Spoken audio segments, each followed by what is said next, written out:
We're all wrapped up with the NASCAR Xfinity Series Explore the Pocono Mountains 250. We'll break it all down for you on the back road.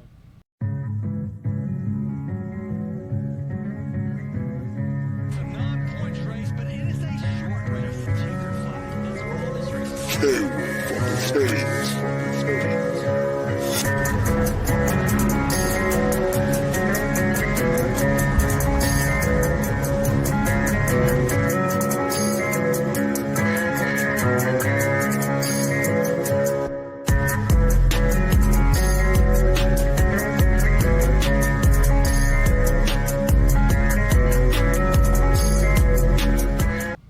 Welcome into one of two special Saturday editions of the Back Road, live from the Pocono Raceway.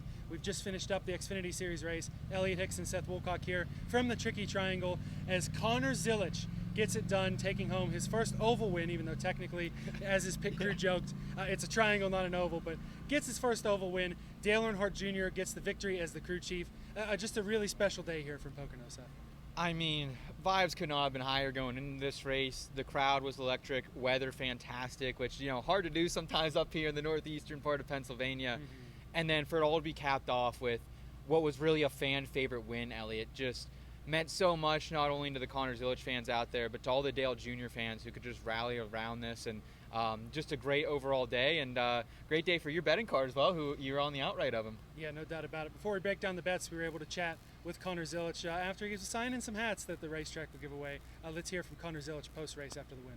First time to Pocono Raceway, you get the win. What gelled well with you in the Tricky Triangle today?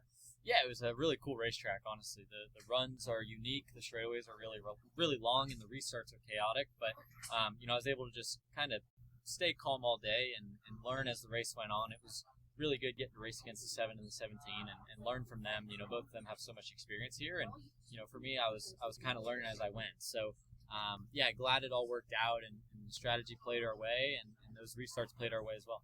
What's it been like working at JR Motorsports so far this season, and do you feel like it's the perfect fit for you in the Xfinity Series? Yeah, it's been awesome, honestly. You know, I've learned a lot from everybody, my teammates, you know, Dale, Kelly, you know, Joe Mattis on the business side. I've been able to learn so much about not only racing, but, you know, being a human, and Dale is really good at giving that advice and helping us. So, yeah, I'm thankful to have this opportunity to race for JR Motorsports. I've definitely grown a lot as a person and a driver, and you know, I'm excited for the rest of the season to chase the championship. What's the relationship with Dale outside of work?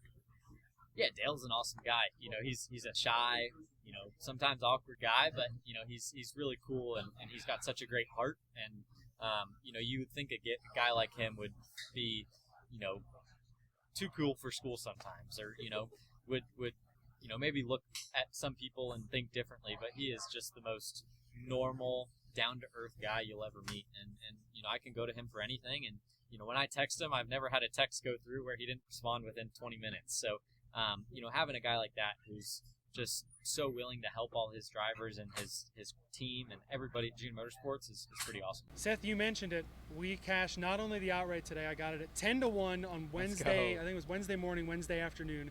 He had dropped all the way down to, I think our colleague Eric said, around 5.5 to 1. So great number there. And Seth, we did it. The generational Connor Zilisch season win total that we had from all the way back, November, December. We were like, why in the world did they set it to 1.5 wins? Breaks the second win, breaks that over, and it's going to benefit our betting cards and our bankrolls big time. Man, look, it couldn't get any better, because not only did we talk about it on Thursday, like wouldn't it be such a storyline to cash this future that probably our favorite NASCAR bet we've ever bet on, right? No doubt. Definitely one of the heaviest unit allocations I've ever had on an outright future. It was crazy. What do we think I got it at? Maybe minus 125, minus 130, somewhere in that range. I think I had it at minus 125. Okay. So yeah, I know we got on it early, and like, this is a kid who I don't think anyone, when the season started, expected him to win at Pocono, right? Like, I thought maybe this would come by the time we got to Sonoma or maybe Mexico City. But Connor Zilisch has proved that this guy is a true title contender, and he's going to be continuing to compete week in and week out for victories down the stretch, and potentially even a championship and a Final Four appearance. Yeah, it's his third consecutive top 2 finish on an oval, fourth consecutive top 5 if you count the Mexico City P5. and just a great day for Connor Zilisch. I don't know if you got on it when they moved the line a couple months later to over under 2.5 wins. I did not. I doubled down on it. Yeah. So just one more win over the rest of the season Yep. for Connor Zilisch. I'm feeling really good about hitting the over on the 2.5 as well.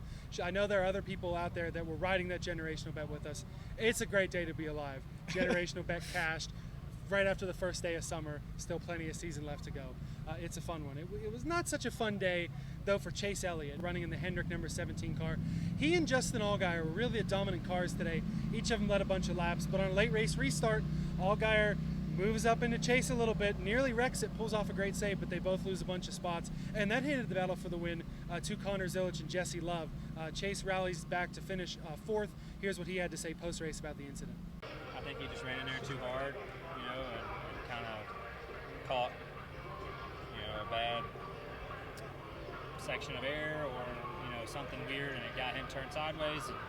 And, at that point, I just saw him coming towards my door really fast. What am I going to do? Either get in the space or crowd him and crash. So it was kind of up to me at that point whether or not we were going to have two destroyed race cars. And, at that point, we were screwed. So it's not worth tearing up the shit for no reason. So yeah, Chase Elliott leads the most laps with 38. He's just here to collect the checkered flags and cash bets for people who bet on him. And today it didn't work out. Yeah, we talked about it on the back road on Thursday, Elliot, that this is kind of what we expect a lot of times from these HMS cars when they get in this equipment at Pocono. It's top fives usually.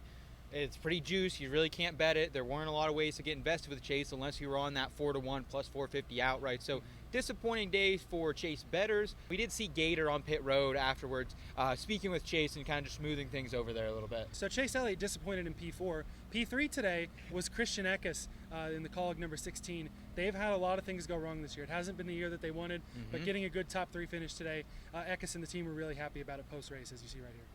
Top 5 today, Christian. Top 5 last year here at Pocono in the Truck Series. What is it about the Tricky Triangle that just suits your driving style, man? Well, honestly, when I was pulling in, I remembered that I lost this race the same way. I finished third after starting on the front row on the final restart, so might have a little bit of homework to do to try to figure those out. But, yeah, I've always liked coming to Pocono. Obviously, my home track, being from Middletown, New York, and it's always fun, and you try to show out in front of the home crowd. So, yeah, just super proud of our team today, and we'll just keep moving forward. We only have one other big flat on the schedule later to come, Indianapolis. Can you carry anything that you learned today, setup-wise and speed-wise, into Indy? I'd say so, yeah. We're kind of undecided going into Indy still, and there's Gateway as well, which is kind of similar but not really to this place. So definitely a lot to learn from this place and this track and what we went through, what worked, what didn't. So yeah, we'll just keep pushing on. Anything else you could have done differently at the end there? I'll have to go back and look at it, but just it comes down to so much of restart lane and restart pushes. And it's near impossible to win these things if you don't have a good push. So that's no fault of whoever's behind us. It's just it went down like that. So all good. Yeah, so Christian Eckes, P17 in the points right now. I think you and I would both say disappointing for what we expected, a guy who was contending for a Truck Series championship to be, right here about midsummer right now. And I think you even maybe have a championship future on him potentially. I have a group bet. It's Eckes over a couple other guys who none of them are championship favorites, I believe. I'll have to check on that. If you go back in the IBT Racing Family Discord, if you're a member, scroll all the way back to my season-long card in that channel, and it's in there. Yeah, and this was such an interesting play because Eckes had a top 3 run last year in the Truck Series, right? He kind of brings that momentum, brings that knowledge of the Tricky Triangle to it this week, and kind of was able to miss some of that trouble a little bit too. And I think his future is still very, very bright, and definitely a missed betting opportunity for us, I think, on the back road on Thursday. Yeah, no doubt about it. I don't recall what his numbers were, but Eckes, one of those cars that has had speed and just had things go wrong. Hopefully they can build some momentum. In terms of disappointments, though, you mentioned that word a few minutes ago.